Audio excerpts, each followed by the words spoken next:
Here are 14 things that you wish you knew before getting a hair transplant surgery. If you're thinking about getting a hair transplant, then you're in the right place. And if you've already had a hair transplant, then please let me know if what I say makes sense and share your thoughts and experiences in the comment section. This list is based on countless encounters I've had with my clients, and the truth is not every clinic will tell you these things. Now, first off, let's talk about one of the big topics, and that is anesthesia. Because when you put anesthesia in, it's commonly understood that it's quite a painful process. But there are ways to bring down this pain using a vibration device, using needleless anesthesia as the first level or the first layer of anesthesia so that the needles afterwards don't hurt as much. These are simple changes that can vastly reduce the amount of pain that you feel. And a lot of clinics don't do this. And don't just go with what the clinic gives you, because you are allowed to ask for more numbing if you're still in pain. It shouldn't be a situation where you're sitting there in pain for the vast majority of the surgery, because that's not going to be very good for you, and it's not going to be very good for your stress levels, your cortisol levels, which will actually impair healing afterwards and might mean you end up with a slightly worse result. The anesthesia is typically a lidocaine and bupivacaine plus some adrenaline mix, which means it should last for the majority of the day. So don't be too scared of the anesthesia, because it's done once in the beginning of the day in the donor area and the recipient area, and then it shouldn't really need a top-up or another session later on. The second thing you want to do if you're turning up for your hair transplant is actually wear a buttoned up or a zip-up jacket or shirt. There are so many patients that turn up with a normal t-shirt or a vest or a jumper of some sort, and what you need to keep in mind is that after the transplant, the recipient area will be left open. That means the grafts are exposed, and they're very fragile at that point in time. And if you put a t-shirt or a jumper over your head and this scrapes over your head, this can actually dislodge and take out those grafts that you just spent all that time and money putting in, and that can lead to a worse result. In fact, at our clinic, Wharf Clinic, we actually provide you a tracksuit for you to take home on the day. Therefore, you don't really need to worry about what clothes you turn up in, because we'll give you the clothes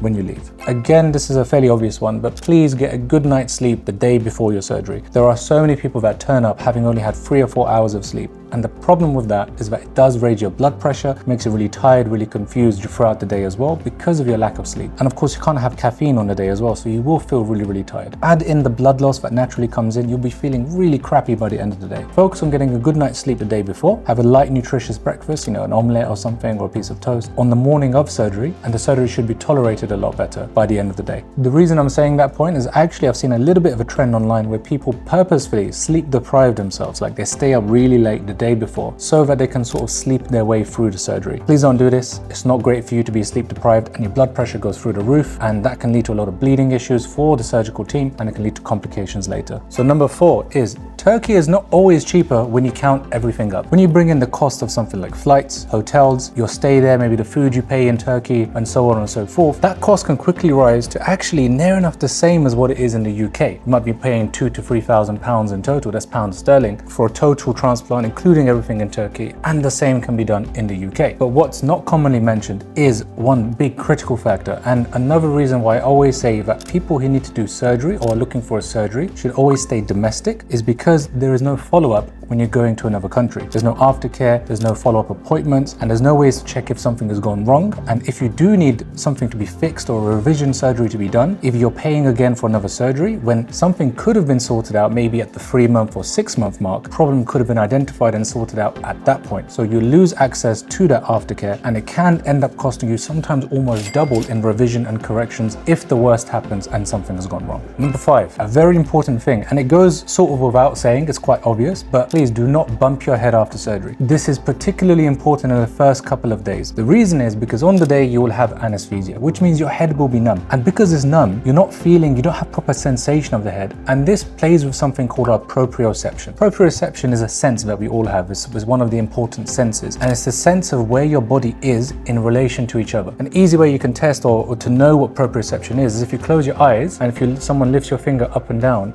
you will know whether your finger is up or whether your finger is down just by feeling it. That sense is called proprioception. And normally you have that all over your body. But when you're numbed up, you lose that sense. And so you don't really know where your head is in space. And you can easily bump it into something. I have a small story for you. Actually, I was doing a surgery on one of my patients. And during the implantation stage, he wanted to go to the toilet, which is absolutely fine. So off he went to the toilet, came back, we carried on doing implants. About half an hour later, I wanted to go to the toilet. So I went. And as I was going in, I did my business, I washed my hands, and I went to dry my hands on the hand dryer that's on the wall. And the way in our clinic it's situated is this sort of underneath, so you have to kind of lean forward and put your hands into it. Well, when I looked up, I saw a few grafts stuck on the wall. And what this patient had done, with no idea whatsoever, is as he was drying his hands, his head had touched the wall and a few of the grafts had come out and stuck onto the wall. Not too many, about 7 or 8, so it wasn't immediately obvious when he came back. However, it's this exact story that illustrates my point that you need to be super duper careful about where your head is and what you're touching, especially in the first few days after surgery. An important one, actually something that's happened a few times with my patients, is that because we usually get a cab to get patients back to their living address or hotel or home, wherever it is in London or abroad, we do a collection and drop-off service to get the patient back home afterwards. Then, we bring a car around and the people get into the car and go home. So actually, this patient of mine, we've literally just finished a transplant, and unfortunately, as you see, I was just helping him into the car, and that was a car we take to get him back home. He's unfortunately knocked the top of his head, which was a recipient where we've just transplanted the area, knocked it on the frame of the door, and unfortunately we lost about 5 or 6 grafts. There was another 7 or 8 grafts that were hanging out. We just had to manually put them back in.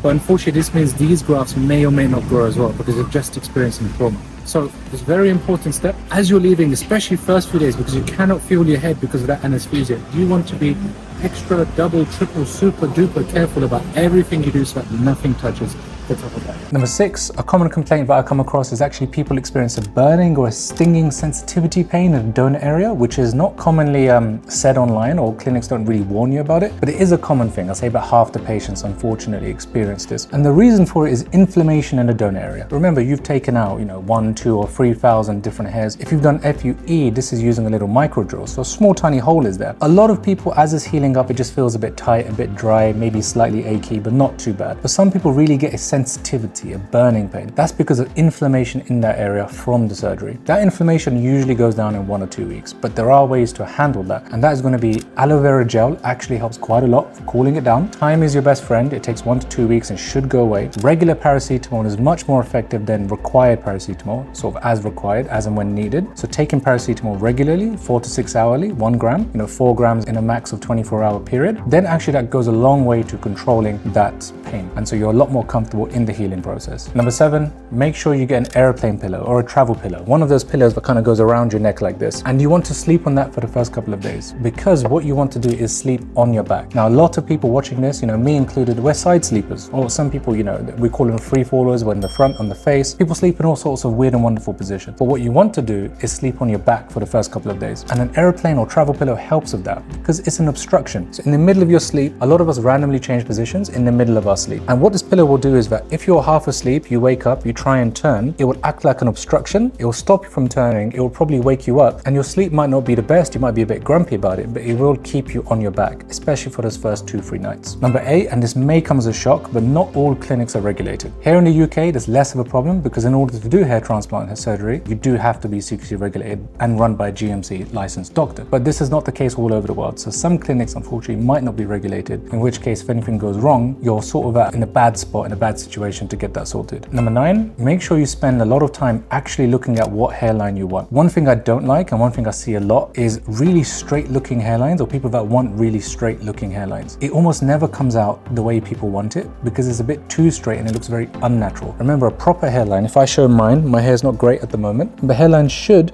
go up in the corners and then down. There should be a little bit of a curve. And when you look straight on, it looks straight. Remember, your head is a ball, it's a sphere, and to draw a straight line on a sphere, you need to draw a curved line. Number 10, make sure you ask who's going to be doing the surgery. Is it the technicians? Is it the doctor? Is the surgical team? Technicians do part of the surgery, including the implantation and a lot of the extraction. The doctor does all of the design. They manage the whole surgery. They make sure you're getting the right amounts of anesthesia. They control blood loss. They do all of the incisions. They supervise the technicians. The doctor is keeping an eye. But, ask who's going to be doing what part. You shouldn't be seeing the doctor just for 10 minutes. They should be in and out throughout the day, keeping an eye on the entire surgery. In terms of what parts does the doctor need to do, legally, the doctor must do the invasive parts of the surgery, and that is the incisions. So the doctor has to do the incisions, which most doctors do. If you're seeing people who are not doctors doing it, then it may be problematic. Number 11, you're going to need aftercare, a bit like a Formula 1 pit stop. You need a well-oiled, well-disciplined team that know what they're doing, and you need good contact with the surgical team or the clinician who's done your procedure to make sure you get the right aftercare. That means make sure they be giving you a good aftercare kit, which includes your saline spray, spray, your gentle shampoo, your antibiotics, your painkillers, a neck pillow if they've got one, a tracksuit, which is what we provide. And yes, good aftercare instructions and contact details are necessary. Number 12, the procedure is actually fairly simple, but the recovery can be physiologically difficult. And what I mean by this is that during the surgery, although we're only really going a few millimeters into the skin at any one time, so it's not like doing a C-section or open heart surgery, it's nowhere near that serious. But we are doing things thousands of times, 2,000 or 3,000 incisions, extraction, implantation, you're doing things several thousand times. So you get a lot of little cuts and a high bleeding risk throughout the surgery. You get a lot of bleeding. The head is a very vascular area anyway, so it does tend to bleed a lot more than other places in the body. Combine this, blood loss is a common issue and a common complication that can occur, and that's why it's physiologically difficult, because your body will need to replace that lost blood in the few days after, which means you will be feeling a bit crappy for the first few days. Don't try and run a marathon, don't go for any exercise, take it easy, eat good food, make sure you give your body what it needs to recover. Some people think they can get back to work the next day. No, you cannot. You've just had a surgery. Take a week or so off, you'll be feeling much better and you'll thank yourself later for it. Number 13, you probably look worse than you did before surgery for at least 3-4 months after the surgery. That's because you will have this inflammation, this redness of the skin lasting for a few months after surgery until the new hairs grow in. It's fairly obvious to anyone who looks at you that you've had a surgery, right? You can wear a hat or so on to cover it up, but the skin will look a certain way. And as the hairs start growing, which usually happens around the 2 coming up to 3 month mark, then you can see these tiny little hairs coming out. It looks a bit like hedgehog hair. And so it doesn't look great, but stick with the process. Once you get to 4, 5 or 6 months, you'll look a lot better and you'll be much happier with it. I call this phase, the first few months, I call this the ugly duckling phase, and you just have to get through it. And number 14, Royal Wharf Clinic. My clinic is one of the only 5-star rated clinics in London for hair transplant. And if you're looking for the best care and an excellent result, then make sure you go down to the description, click the link in there and book yourself in for a consultation with myself at Royal Wharf Clinic.